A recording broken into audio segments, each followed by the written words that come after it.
Sa Lobo, Batangas, may na-i-record na malatrompetang tunog na tila mula sa mga ulap. Inilapit yan sa GMA News sa Pag-asa. Ang paliwanag nito sa ulat ng saksing si Susan Enriquez. Kakaibang tunog ang na-record at in-upload sa Facebook ni Vincent Andy Magnaye mula sa Lobo, Batangas.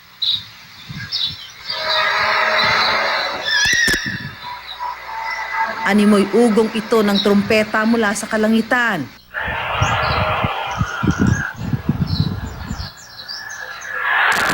Nakakapanindig balahibo raw ayon sa nag-upload, lalo't hindi nila mawari ang pinagmulan.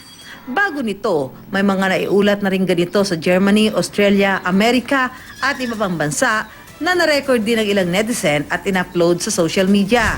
Isinangguni ng GMA News sa Pag-asa ang na-record na tunog sa Batangas. Bakit mo ni-record? Ano yung dahilan? Nakausap nila sa telepono si Vincent para tanungin kung ano ang mga pangyayari bago nadinig ang umano ay nakakatakot na tunog. Kwento sa kanila ni Vincent, nagkaroon ng kulog at kidlat.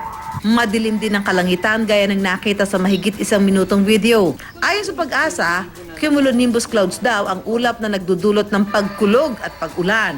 At dahil malapit sa dagat ang lugar ni na Vincent, Meron din factor yung may malakas na hangin din siyang na-experience. At the same time, nagkaroon din ng mga tunog ng mga huni ng ibon. noong June 4, araw ng Huwebes, kung kailan nakuna ng video ang kakaibang tunog, may thunderstorm advisory ang Pag-asa sa bahagi ng Batangas sa pagitan ng alas 3 hanggang alas 4 ng hapon.